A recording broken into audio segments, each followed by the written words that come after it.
tradisional itu sekarang nggak punya trendsetter. Oke. Karena ini siapa yang hendak dilihat yang seniman sukses tuh ada.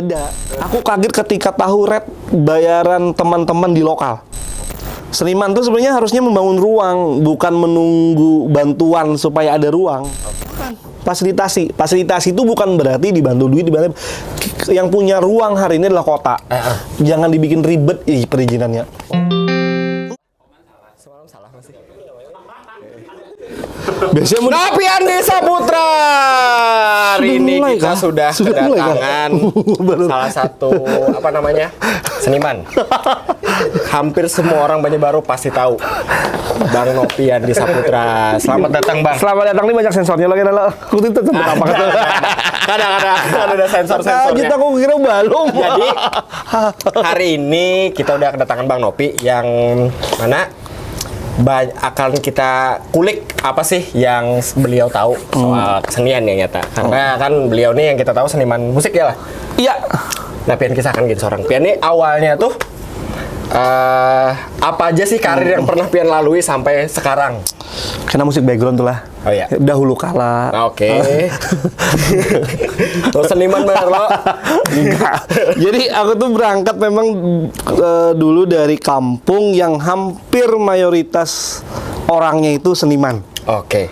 Di Barikin, Hulu Sungai Tengah. Nah, seniman apa itu di situ tuh? Di situ tuh pokoknya mulai dari tari, musik sampai wayang ada. Oh, lengkap. Iya, dan aku kada tahu itu kayak kewajiban yang kesekian lah pokoknya gitu. Setelah ada 5 kewajiban yang wajib kan. Nah, ada kewajiban itu di kampungku tuh untuk berkesenian gitu. Akhirnya mau kada mau karena biasalah waktu anak-anak tuh kan amun anak-anak lain bisa masa kita kada gitu. Nah, kada dikawani orang mengenai itu. Lalu dari situ pertama tuh aku justru belajar menari.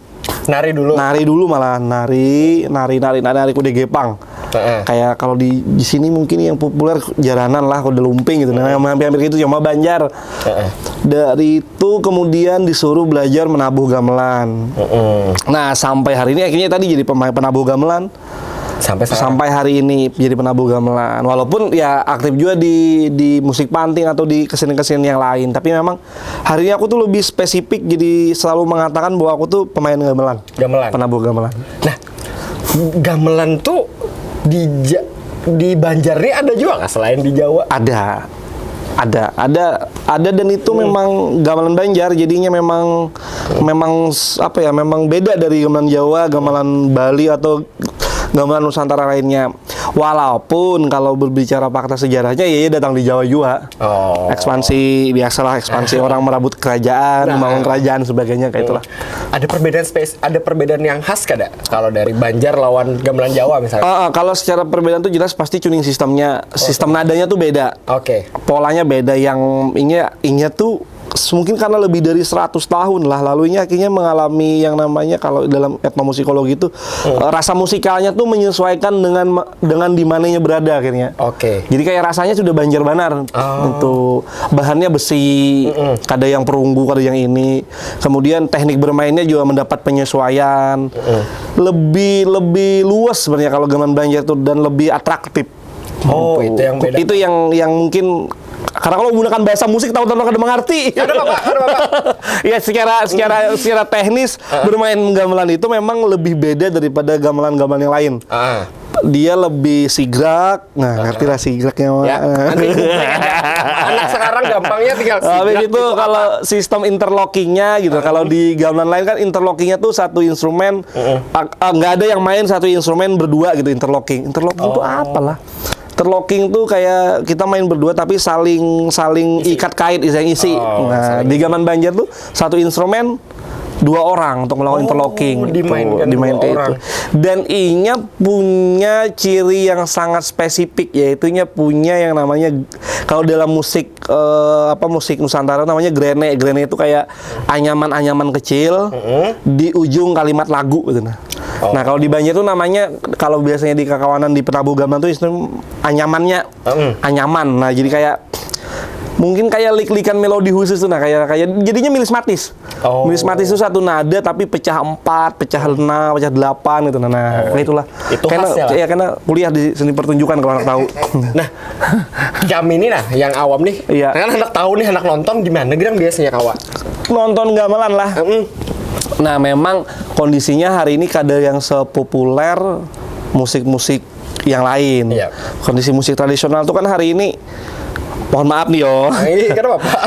kondisinya mereka tuh selalu menunggu panggilan, Oke. bukan yang membangun ruang gitu. Oke. Itu yang menjadi kritiku kemarin ketika bikin misalnya kayak konser Banindang Melon Lagu di Misbar. Itu kan aku ingin supaya kayak ini, bahwa seniman tuh sebenarnya harusnya membangun ruang, bukan menunggu bantuan supaya ada ruang. Oke. Itu. Jadi kalau di mana nonton Gamelan Banjir hari ini kalau paling dekat ya 2 jam dari sini dibarikin gitu. Tapi yang aku tahu bahwa di Banjarbaru juga ada sanggar gamelan, gitu. Gamelan yang tradisi lah. Kayak misalnya di Kampung Pelangi itu ada sama Om Dian misalnya. Beliau tuh rutin tuh latihan. Aku lupa sih sore apa, tapi rutin latihan sama anak-anak di situ. Kalau aku sudah kontemporer banget sih sebujurnya, walaupun ya ada aja gamelannya di sekarang aku taruh di sini di utara misalnya. Cuma ya tadi kalau aku tuh sudah lebih kontemporer sih kalau gamelannya. Jadi kalau yang mau tradisi bisa ke Om Dian. Om Dian yang di Kampung Pelangi. Kampung Pelangi kayaknya perlu juga kena diundang tuh. Oh iya. Nah, apa bisa menyarankan kayak gitu? Karena Pak, kami minta di Instagram. Minta di Instagram.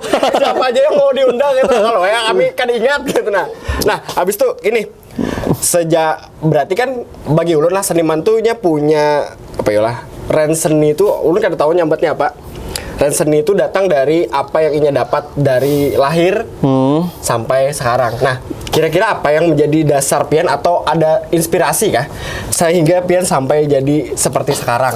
Oke, yang pertama kan berkesenian tuh lahir dari 2 hal. Pertama karena ingin bakat. Nah, Yang kedua darinya keturunan. Maksudnya kalau bakat itu kan kada perlu punya keturunan apa-apa. Ya kan cuma karena kamu punya atensi terhadap itu, dan kamu pasti bisa gitu. Oke. Kamu siap meluangkan waktu 2 jam sehari untuk memegang instrumen, pasti bisa. Oke. Kada mungkin kada perlu sekolah selah gitu logikanya kan. Tapi ada yang karena keturunan. Bapakmu seniman, ibumu seniman, yang ikam tuh harus main dan ikam tuh harus bisa gitu Oke. Ada tuh. Aku yang di tengah-tengah. Oh, keturunan ada. Keturunan ada, Bakatnya bakat ada. Oh, ya. Mau kada mau kan akhirnya. Kalau istilah di kampung tuh kayak aku nih, dalam parut sudah mendengar bunyi agung, kayak mana kada bisa main, kayak teknologi aja kan kayak gitu. Nah, inspirasi lah. Aku tuh memang dulu punya guru namanya Abah Rahman. Beliau tuh bagiku salah satu seniman yang sukses menabuh gamelan, yang memilih tidak tinggal di kampung. Oke. Jadi Sidin membawa kebiasaan Sidin itu, keahlian Sidin itu justru ke Banjarmasin waktu itu. Mengikuti banyak kelompok, banyak sanggar, banyak dalang lah. Nah, hari ini inspirasi untuk bisa menabuh tuh memang seperti itu. Tapi inspirasi untuk tumbuh gitu, untuk berkembang tuh aku hari ini justru melihat kayak ini. Di seniman tradisional itu sekarang nggak punya trendsetter. Oke. Karena ada nih siapa yang hendak dilihat, yang seniman sukses tuh kada ada. Akhirnya mau kada mau, karena kebetulan aku dapat kelebihan, aku bisa sekolah sampai ke tingkatan yang itu. Iya. Sampai akhirnya hari ini ngajar di ULM itu. ULM keren. Mantap. Kayak apa? Dosennya mantap lah. Nah, dari situ akhirnya oke, aku harus merubah cara nih. Merubah cara, bukan lagi menganggap seni tradisional itu harus ya sudah kita berada di wilayah yang ini nih. Tapi mulai untuk grow up. Oke. Pertanyaanku selalu kayak ini. Jadi ini lucu nih sebenarnya. Jadi ini menjawab apa yang tadi. Kemarin aku nonton satu program lah di YouTube yang menunjukkan eksistensi sebuah grup band legend di Indonesia. Oke. Sampai 30 tahun lah ya. Pertanyaanku tuh simpel. Di Banjar nih nggak ada kah yang mau kayak gitu? Dan itu aku kirim ke grup kelompok musikku. Sebenarnya kita nih punya spirit atau punya inspirasi mau kayak gini ada sih? Atau kita tuh hanya sekedar hendak beramian ditepuk tangani kakawanan, bikin lagu selesai, bukan pada mekanisme yang lain gitu. Nah, kita sampai memikirkan manajemen nih, kita memikirkan panggungnya kemana, kita tahu kita sudah selesai di mana terus lanjut kemana. Yang kulihat hari ini kita tuh kan terjebak pada euforia lokal kan. Maksudnya benar. Ya sudah, kita keren sudah manggung di sini, kada perlu lagi ke lain. Kayak semacam, oh udah selesai di situ kah? Sedangkan aku Jong ketika Ijong kan karena Iya, betul. Saya tidak pernah mengenal. Aku di Solo tuh melihat kenapa mereka bisa hidup dan meyakini menjadi seniman itu adalah profesi yang harus dibanggakan. Oke.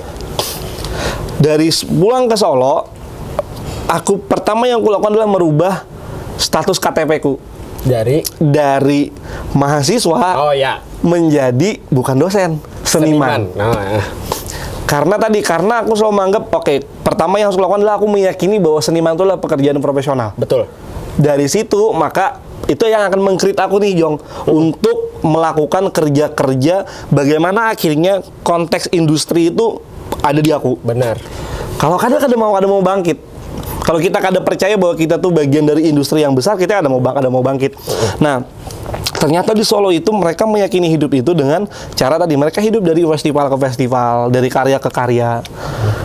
Kita masih sibuk dengan urusan bahwa karyaku ada, terus sudah sampai pada Spotify selesai. Ya, benar. Padahal kalau mereka mencari panggung-panggung yang memang bisa membiayai mereka hidup. Aku ikut pokoknya pelajaran paling dalam di Solo itu bahwa dimanapun caranya satu karyamu itu harus bisa menghidupimu untuk 1 tahun. Oh. Jadi kalau sampainya bisa pentas di 4-5 festival itu bisa hidup bertahun-tahunnya. Ya. Jadi wajar aja kalau di Solo itu misalnya kita melihat ada seniman naik BMW. Padahal seniman tradisional.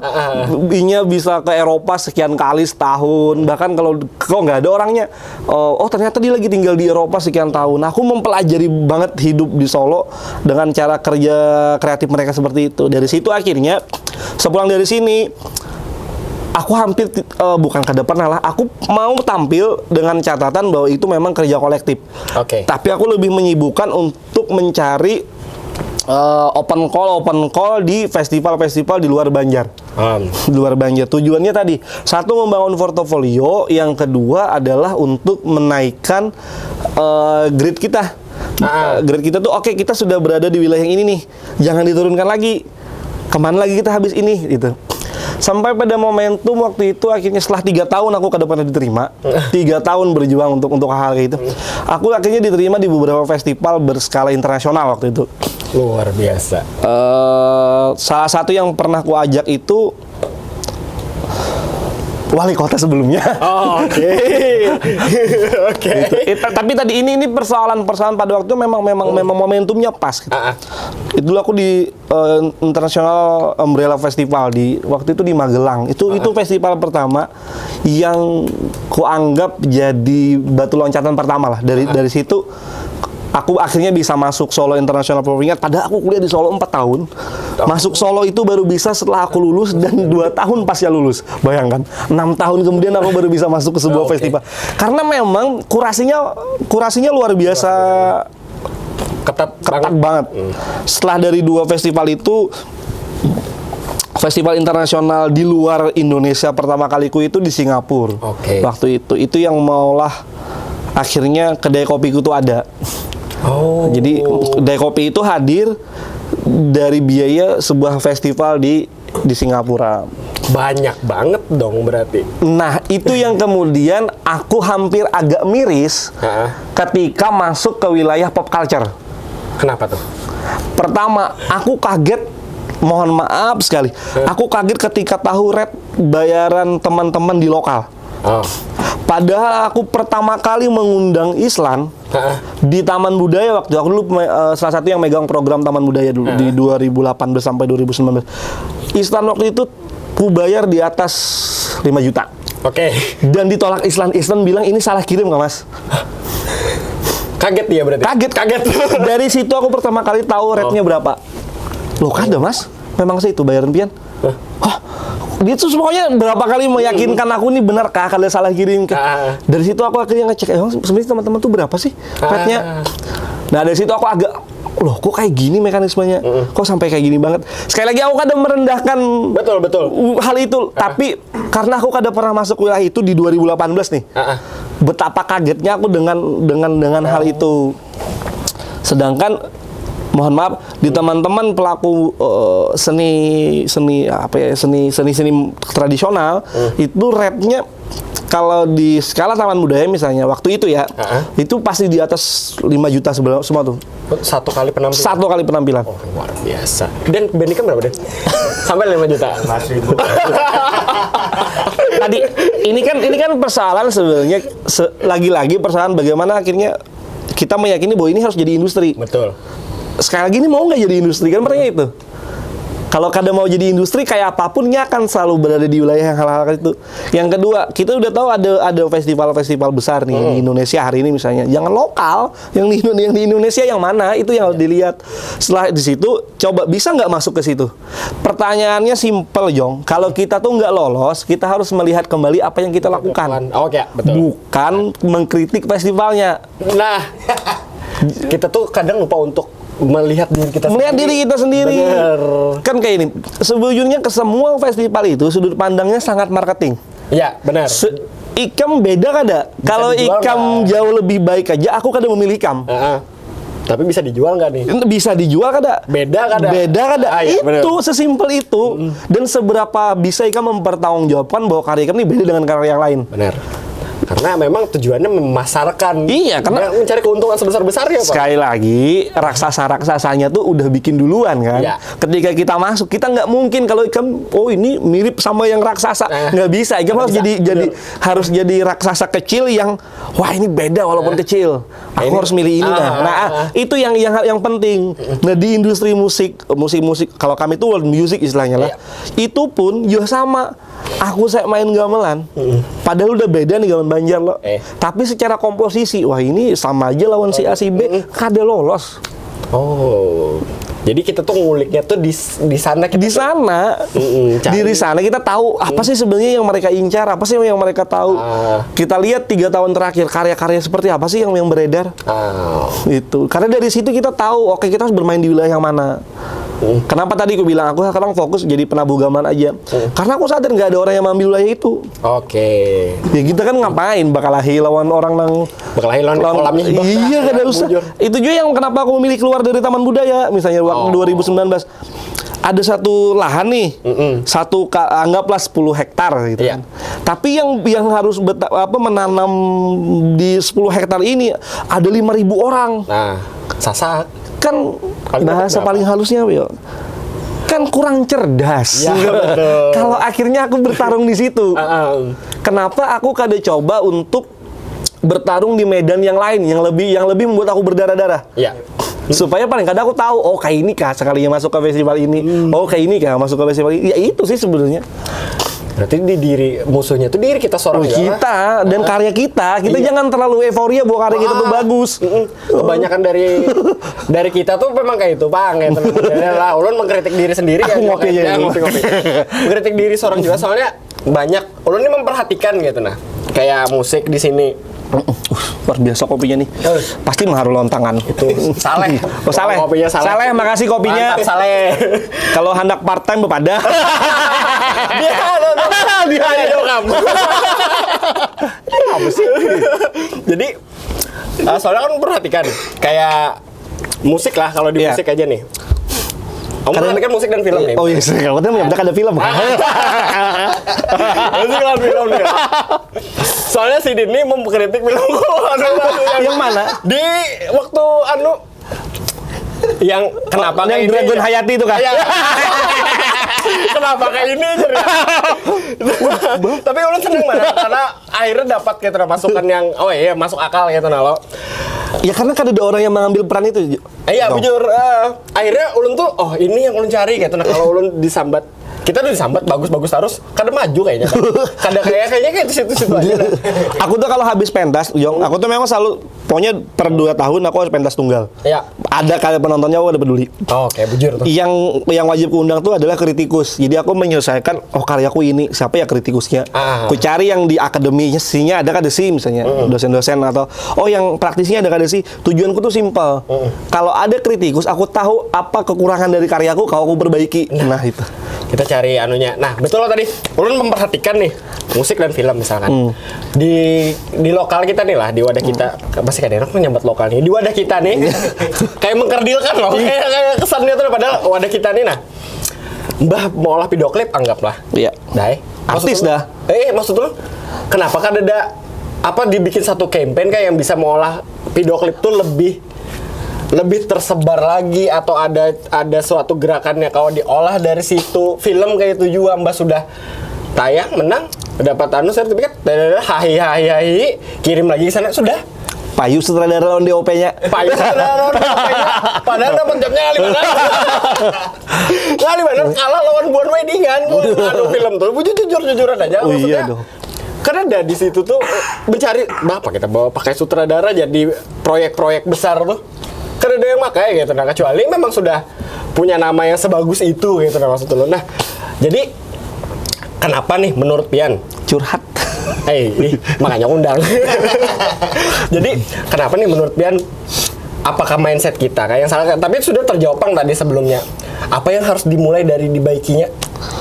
Pertama jelas yang harus dimulai itu adalah ini. Kan kayak apapun, seseorang yang berpengetahuan itu akan beda dengan orang yang hanya sekedar main-main. Oke. Wah ini promosi kampus nih. Kado. Lebih ke itu, artinya apapun yang kita ulik, kita harus lebih paham daripada yang kita uliknya. Oh, iya ngerti aku. Iya kan, apapun yang kamu gawi, kamu minum kopi nih, mau bola kopi nih.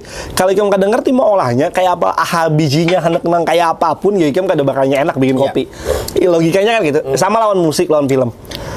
Kalau sekedar hanya tahu persoalan teknis, itu belum berarti kamu tuh cerdas bermain itu. Oh. Tuh guys, jujur guys. Kalau teknis tuh itu mau aku kadang meremehkan orang-orang teknis lah. Tapi untuk ini teknis itu bisa dipelajari, yang kada bisa yang susah dipelajari itu adalah pengetahuan. Ya. Yang akhirnya itu yang membentuk mindset ikam. Dan mindset itu kada kawa itu bukan waktu yang sehari 2 hari. Kalau teknis ya tadi kayak sama kayak musik, kamu 2 jam sehari itu pasti bisa. Baca ibarat kata tuh baca buku manual dipahami dapat gitu. Dapat. Tapi ketika membentuk mindset berbasis pengetahuan itu susah. Tadi salah satunya tadi kita siap kada sih menganggap bahwa diri kita tuh bukan berada pada taraf lokal. Hari ini loh semua serba digital. Yang membedakan kita tuh sekarang hanya berapa harga handphonenya, bukan ikam dari mana. Iya kan? Semua orang bisa dapat dapat tempat yang sama sih kalau dapat tempat yang sama, di ruang yang sama, kada ada perbedaan waktu lagi. Iya. Bahwa kalau ada sesuatu kamu ke Jakarta tuh ada lagi hari ini.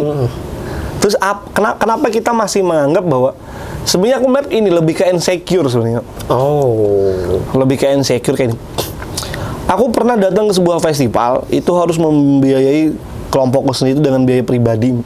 Hampirnya habis 20 jutaan waktu itu karena keluar daerah. Aku kadang menganggap itu sebagai sesuatu yang merugikan karena aku perlu portofolio itu. Tapi aku kadang akan rela membayar itu kalau itu festivalnya di sini. Oh. Karena kadang nambah harusnya. Aku kadang meremehkan festival di sini sekali kadang meremehkan, tapi sekali lagi saya main di Banjar ya sudah kamu di Banjar. Nah, ngerti nggak sih? Ngerti lah bahwa kalau itu main di Banjar ya sudah main di Banjar. Kadang kita tuh sebagai sebuah kelompok harus tahu loh Jong, kapan sih kita stop untuk main di Banjar? Di Banjar tuh hanya urusan sosial aja lagi. Oh panggung rame-rame, gigs rame-rame. Tapi kapan nih kamu menganggap bahwa diri kamu tuh sudah layak untuk main di wilayah yang itu memang menghasilkan buat ikam. Ikam sekali main bukan lagi dihitung yang kayak tadi, hitungannya sudah kontrak. Aku kaget loh pertama kali, jadi aku pernah terlibat lah pada sebuah festival di Banjar. Waktu itu aku kirim draft kontraknya. Ya aku ngertinya kan sudah mekanismenya kayak itu toh. Ya. Karena bagiku justru di teman-teman pop culture inilah sistem kontrak-kontrak itu tuh berlaku. Betul. Harusnya. Bayanganku. Ya. Sekali lagi aku ini kada tahu. Aku kirim. Aku langsung tanya, "Hah? Ada kontraknya, Bang?" Tapi kan kada duitnya, Bang. Nah, pertanyaan simpelnya kayak ini. Kalau kita berbasis nominal, maka sistemnya kada pernah baik. Ya, oke, betul. Kada apa-apa, yang mana kada ada manusia, kada duitnya sih itu kada apa-apa. Tapi setidaknya kita punya perjanjian secara profesional untuk membentuk industrinya. Artinya siapapun yang main ada kontraknya. Ini sekali lagi bukan masalah nominal, 200 ribu itu ini bukan persoalan di situ, tapi persoalan bahwa ini kan harus main berapa lagu, apa yang akan kudapatkan. Oh iya betul. Iya kan, itu kan harus ada perjanjiannya, nggak bisa yang sekedar beramian. Nah, mau kada memulai itu dari kantong-kantong yang kecil. setiap ada gigs mulai membenahi manajemennya, membenahi sistem administrasinya. Karena kalau ketika kita keluar kita kaget. Kamu tahu lah Jong, aku ketika main di Singapura itu, yang paling ribet itu adalah persoalan kontrak. Kenapa tuh? Karena detailnya minta ampun. Bahkan sekelas merek instrumenku tuh apa dicarinya. Supaya? Karena harus tahu, harus memposisikan instrumen tuh yang kayak apa. Harus tahu harus kebutuhan soundnya yang kayak apa. Sedetail itu. Sedetail itu ternyata orang di Asia, di luar. Mungkin aku kada pernah, kalau yang di Duo Fest Internasional tuh kada yang seribet itu, tapi karena di sana tuh aku, sampai seininya aku harus ngirim gambar kostum yang akan dipakai, warnanya apa ini. Aku harus melis apa yang bisa dimakan, apa yang kada bisa pemainku. Oh, ada dietary-nya. Iya, detail. Itu kayak nikahan kaum elit gitu, diet. Tapi gue kira itu yang harus kita pakai. Betul. Kemudian bahkan, pernah juga yang online. Jadi padahal konsernya ini online. Waktu itu sama di Singapura juga, di dua tempat yang berbeda. Lucunya kontraknya hampir mirip. Padahal online. Padahal online. Tetap memikirkan sejauh itu berarti. Sejauh itu karena tadinya sadar bahwa aku ini urusan orang, dan kalau kada ada ini kan kayak ini, kada cuma kita yang berpikir bahwa inya tuh bisa jahat. Iya. Mereka pun bisa berpikir bahwa kita juga bisa jahat. Ya. karena itu berarti kan mereka itu memposisikan penyelenggara dan seniman. Dan seniman itu sama bahwa bahkan kayak sekedar bahwa bagi yang ku lihat itu juga ini lebih ke persoalan bahwa apapun yang relatif di kontrak tuh nggak ada yang lebih dari isi kontrak. Pokoknya apa yang kontrak sih itu aja sudah. Itu sebenarnya membatasi loh. Itu memudahkan kita untuk ketika di lapangan tiba-tiba mintanya, Ikam harus baca kontrak Ikam, Ikam harus baca readers Ikam apa. Tidak ada lagi yang tiba-tiba boleh lah aku minta ini ya, awal lagi. Kenapa tidak sebelumnya? Iya, semuanya harus selesai sebelum festival. Berarti semua tuh perencanaannya udah mateng. Harusnya kan kayak itu. Iya, betul. Sedangkan kadang-kadang kan kita asal datangnya dulu ya tenang. Kan kebanyakan dari kita tuh kayak itu, padahal itu penting banget. Lalu ketika kena misalnya nih, ketika kita tidak dapat tempat transit, kita protes loh. Pertanyaanku simpel. Atau ketika kita kada dihargai di situ, bahkan kada dapat makan, apalagi hendak readers yang lain. Iya. Pertanyaan simpel, ada kontraknya kada? Betul. Sekali lagi ini bukan persoalan nominal, ini persoalan hak dan kewajiban. Kita tuh kadang terpaku banget sama bayarannya doang sih. Nah, itu padahal kayak tek bengek, teknis, A, B, C, D, lupa. Yang paling penting tuh kan gimana caranya karyanya bisa tampil bagus. Betul.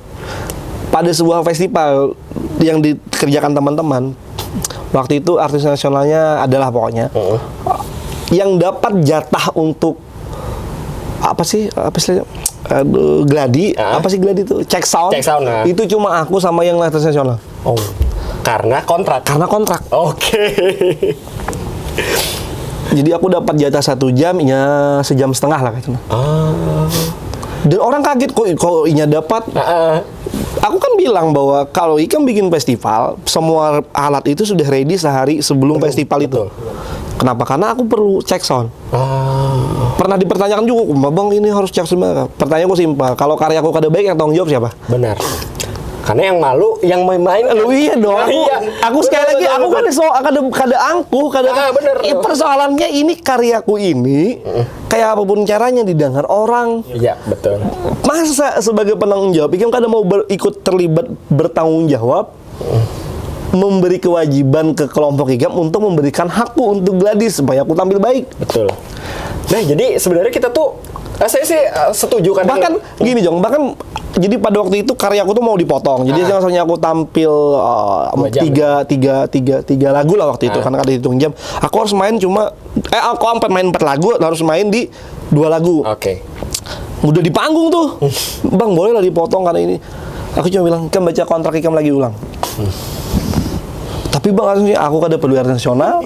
Nah, Kalau Ika mau bicara nasional, sama aku latihan sama ininya aku. Nah, betul. Nah, ini Jong yang ku tulis yang keberanian. Lu iya itu, dong. Iya, itu. Ku pertanyakan habis. Benar. Di hadapan artis nasionalnya lagi. Kita harus punya banyak orang-orang seperti ini, guys. Iya, apa sih artis nasional? Betul. Kayaknya aku selalu bilang mereka itu diuntungkan oleh sistem yang sehat. Iya. Oleh grassroots yang mau membantu mereka, karena karyanya sudah layak untuk di wilayah itu. Iya. Kalau hari ini ada teman-teman yang berhasil masuk ke label kayak ini, yang harus kita lihat adalah mereka tuh sudah layak karena mereka berproses sekian panjang. Jadi nggak usah iri kalau ada kawan yang sudah masuk label. Bu Nika sekeras ini lah berproses. Pertanyaan itu aja. Betul. Sudah sejauh itu sejauh kan itu ada. Ya, benar. Segiat itu kan dia mengirim karya. Jadi aku pribadi tuh sangat kayak mendukung gitu, kayak orang-orang tuh meminta, terutama penampil lah, untuk meminta rider yang teknikal sebisa mungkin, karena penyelenggara tuh tidak akan malu kalau soundnya jelek. Sebenarnya tidak akan malu kalau mainnya salah kayak itu karena yang bertanggung jawab di atas itu sudah penampil aja. Jadi kalau dia minta macam-macam, saya dari lama sih udah mendukung, nggak masalah sih kalau dia ridersnya aneh-aneh. Kalau masih masuk akal, apalagi teknikal ya, yang teknikal tuh penting. Kabelnya ini harus merek ini tuh penting, karena aku datang sebagai penonton nih. Aku hendak tahu yang paling bagus dari Inya soalnya, dan yang beda dari yang di Spotify. Dan itu kan portofolio kan, portofolio kita sebetulnya. Kita jelek di sebuah festival, yang jelek itu sepanjangan. Padahal kita sudah bermain 10 kali baik, ada sekali main, hanya karena persoalan bahwa kita tidak punya kesepakatan persoalan hal-hal kayak itu. Betul. Kan aneh. Masa satu lagu kan biasanya kayak itu, aku melihat tuh, jadi kapan mereka nih cek soundnya? Ternyata dari main 5 lagu, satu lagu itu digunakan untuk balancing. Kan kada masuk akal bagiku. Karena gitarnya belum kedengaran. ulun kan aja penonton. Gitarnya belum karena itu kan ada melodinya gitu nah. Jadi ulun baru tahu itu balancing ternyata. Dan aku sekali kan mencoba untuk membandingkan, karena betul. Tapi di mekanisme di musik tradisional atau di seni pertunjukan yang kami itu, kami itu biasanya paling kades sehari sebelumnya, atau kalau pentasnya malam dari pagi sampai sekian waktu itu digunakan untuk sound check. Iya. Jadi ketika aku masuk ke wilayah yang lain tuh aku jadi bingung. Ya. Kayak perasaan yang tradisional tuh kami gitu nah. Loh iya dong. Iya karena kan dia yang sudah biasa dengan teknologi, dengan pop culture tuh kan harusnya buannya gitu nah, betul. Logikanya kan gitu. Betul. Nah, berarti ini. Aduh tadi mau nanya ini nih soal ini. Diserang buhannya pulang. Ada. Aman. Karena awalnya nyerang ke pemerintah. Artinya pemerintah harus memberi fasilitas. Itu posisi pemerintah sebagai pemangku kepentingan adalah pemberian fasilitas. Dan apa sih yang diperlukan kalau dari pemerintah nih? Misalkan gini, sebenarnya kayak ini. Kemarin tuh aku ketika maulah badindang mailon lagu. Ada satu pertanyaan yang kukira itu cukup sangat ambigu. Kenapa nggak ada logo pemerintah dibanding yang mailon lagu? Jawabanku adalah karena musik yang sedang kami kerjakan menuju industri. Berarti gini. Jong, kalau aku datang ke pemerintah meminta sesuatu, kan konsepnya pasti akan meminta kan. Minta fasilitas, minta apa dan sebagainya. Kubalik, kami ingin satu event ini yang punya borders dengan pemerintah, punya batas. Tapi giliran kami yang membantu pemerintah. Di mana sih? Pertanyaannya kan di mana sih? Walaupun belum besar, tapi setidaknya kami mampu memperporasi tiket. Betul. Uang pajak tiket tuh buat siapa? Buat pemerintah untuk masyarakat kan? Iya. Yang perlu pemerintah bantu adalah besarkan festival-festival yang kayak gitu. Beri ruang ke teman-teman yang mau beraktivitas kreatif di Banjarbaru. Kayak teman-teman yang biasanya bikin di Misbar itu. Jangan dilarang. Kasih fasilitasnya. Beri ruangnya. Karena ada sekian ratus orang yang bayar tiket dan korporasinya masuk ke pemerintah. untuk pembangunan kota. Iya. Akhirnya Dibalik. Kalau biasanya seniman datang ke pemerintah, Pak bisa support kami ini dibalik. Justru hari ini pemerintah harus melihat ruang-ruang festival yang dibikin oleh teman-teman yang notabene itu tidak mengeluarkan uang pemerintah, tapi justru menambah pemasukan pemerintah. Ya, betul. Itu tadi. Jadi peran pemerintah harus ngapain? Selektif hari ini, harus mulai agak pelit. Belajar pelit dong sama seniman. Iya. Dan seniman jangan apa ya? Jangan apa istilahnya lah? Jangan selalu berharap ke pemerintah. Aku selalu bilang kayak gini, emang pemerintah setahun punya biaya berapa sih biaya seniman? Betul. Iya kan? Kecil kan? Ada yang lebih penting. Program stunting. Iya, benar. Iya kan sih? Iya. Program pendidikan. Kesehatan. Itu hal yang lebih penting. Seniman yang sehat, yang memang kreatif, silahkan gimana caranya Anda bisa hidup dari kesenian Anda, menghidupi kesenian Anda. Makanya aku ketika teman-teman dulu yang rame dapat surat dan sebagainya itu, aku bilang, ya udah berarti kota ini bohong kalau dia memperjuangkan ekonomi kreatif. Iya. Karena itu harus dibuka, dibiarkan. Lalu akhirnya kan hari ini nggak ada yang ribet-ribet lagi. Loh aku bilang, Pak, coba pian datang dari sepatu sampai ujung kepalanya, itu yang dia pakai itu kadang mungkin mulainya yang terjadi yang 10 tahun yang lalu. Handphonenya merek yang sekian harganya puluhan juta, cuma gara-gara satu storyku kemudian ribut. Kan maksudku itu culture-nya. Tolong dia bedakan apa yang dimaksud underground dengan genre-nya. Ini dua yang berbeda. Tapi ini juga karena aku sebenarnya wakil ketua umum Gerakan Ekonomi Kreatif Kalimantan Selatan. Ada juga. Minum. Loh iya dong, aku harus sehari ini harus mengadvokasi teman-teman yang kehilangan ruang. Betul. Padahal ada 17 subsektor ekonomi kreatif. Kota ini sedang menggodok perda ekonomi kreatif. Banyak baru. Salah satu ahli yang diundang waktu itu untuk berbicara hal itu aku misalnya. Aku harus membicarakan hal semacam ini. Makanya kalau hari ini ruang-ruang kayak ada mohon maaf misalnya, aku kan ada berusaha. Itu ada kewajiban kota memang kayak ada perdanya melarang hal itu. Oke, silakan. Tapi kita harus bernegosiasi karena itu menjadi penghasilan minimal untuk 2 hari mereka hidup. Bener. Iya ada sih, Bu Ani kan bikin festival yang gig-gigan itu, tiket 25.000. Iya kan dibagi hasil. Gitu. Korporasinya masuk. Bagi hasilnya Bu Ani kan bayar sound ini, sisanya Bu Ani kan bagi untuk makan. Minimal untuk 2 hari makan kan? Iya. Itu adalah wacana pemerintah hari ini. Bagaimana masyarakatnya bisa hidup dari apa yang mereka bisa kerjakan. Betul. Bener fasilitasi. Kayak apa? Aku sampai speechless guys. Lengkap bener, aku kan salah ngundang si Dini. Harusnya 10 episode kayaknya si Dini. Nah, ini deh. Ini udah kenyang banget Bang kita lawan ini nih. Nah, paling kada terakhir nih. Terakhir kan sudah.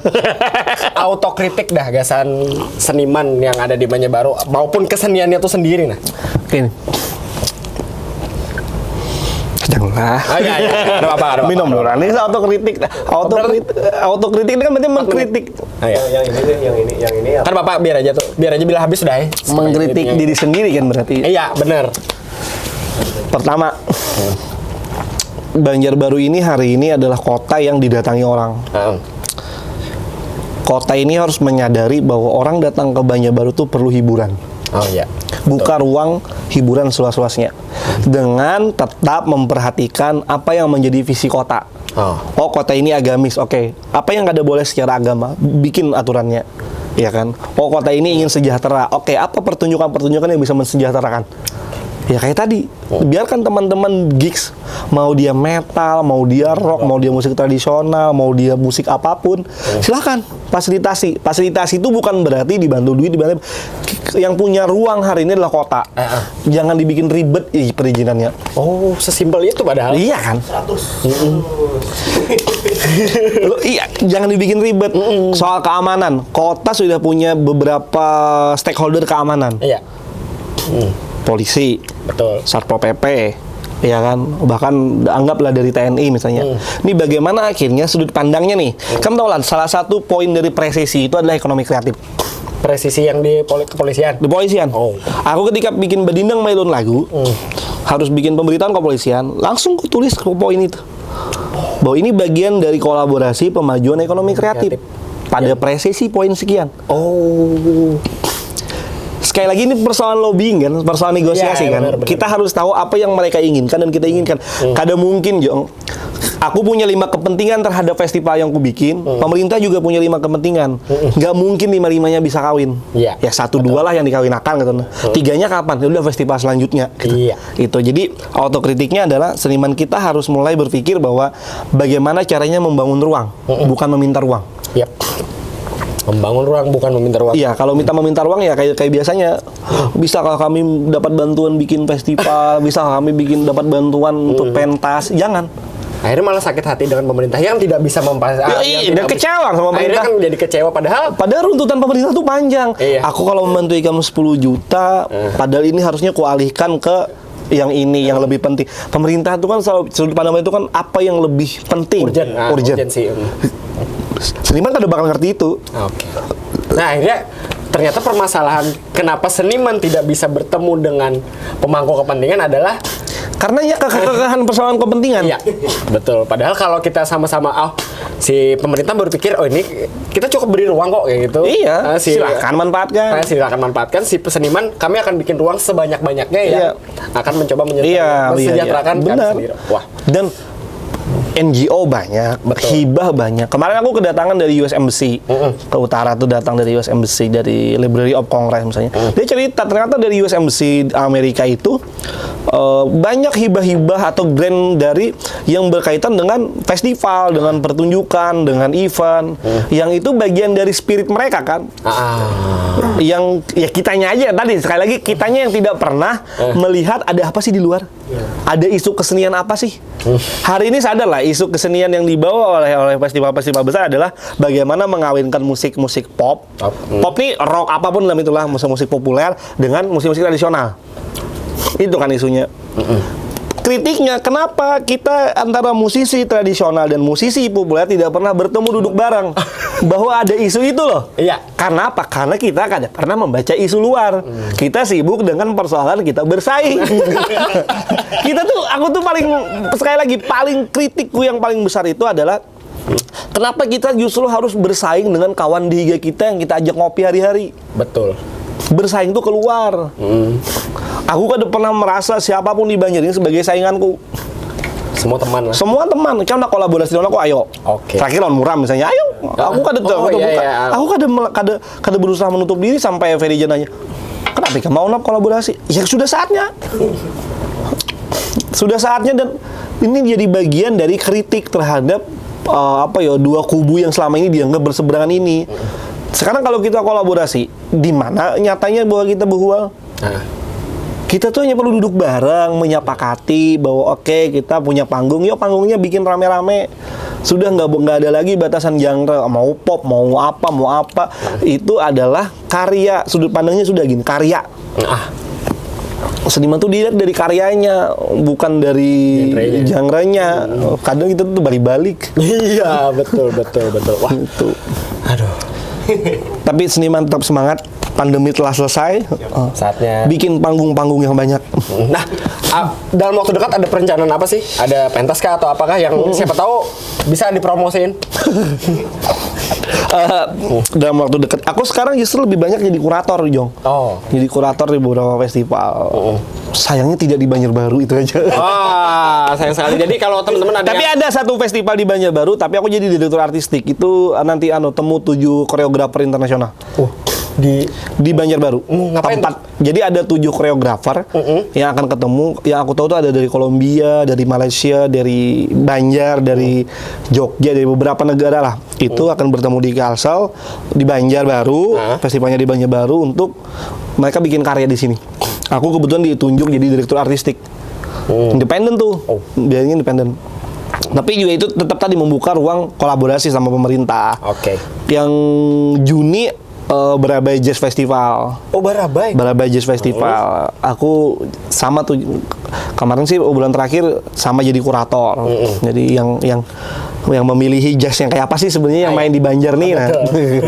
Padahal aku kan itu tadi aku kadang merasa bahwa aku orang jazz tapi mungkin mereka percaya bahwa Sense-nya ya beda aja kalau Nopi memilih pasti Sense-nya beda lah, aja ya. pasti aneh-aneh di bawahnya gitu. Karena kan yang keunggulan atau pegangan utama kan sense-nya. Sense-nya oke Sense beda orang perlu tuh- sesuatu yang beda gitu. Iya, itu Kalau yang- akhirnya jazznya sama kayak di Bromo, sama aja bapak gitu kan. Tuh, sense pian yang dicari orang tuh pastilah. Oktober di Meranti Putih Performance Art Festival tetap jadi kurator juga. Kalau keluar ada beberapa sih tapi belum deal kontrak. Nah, masih Ada beberapa yang keluar di Bandung, di Jogja, di Pekanbaru ada 3 yang luar daerah. Di Banjar konser tunggal di bulan Juli. Oh, bulan Juli. Bulan Juli. Tanggalnya belum? Belum. Oke. Karena Nantiin aja. harus ada beberapa persiapan termasuk rekaman ini itu. Oke, itu keren banget dari Bang Nopi hari ini. Semoga bisa ngebuka pandangan lagi buat kita semua, terutama saya dan Amin, teman-teman. amin. Juga kami dari Banjar Baru TV akan pasti siap kok kalau misalkan nanti tuh diajak tuh yang Ya, 7 mana? koreografer, Oh, misalkan perlu tambahan publikasi medpar. Oh, siap. Banjar Baru TV boleh karena Aman. kita selain ngenalin pemerintah, kita mau ngenalin tuh orang-orang di dalam di Banjarbaru nih itu banyak banget yang unggul. Contohnya Pian. Amin. Banyak lah pokoknya hal-hal yang bisa kita angkat gitu sih rencana. Amin, amin. Oke, terima kasih banyak buat Bang Nopi yang sudah datang hari ini. Semoga sukses dengan segala. Ya, karena Banjarbaru juara. Insya Allah juara. Dadah. Dah.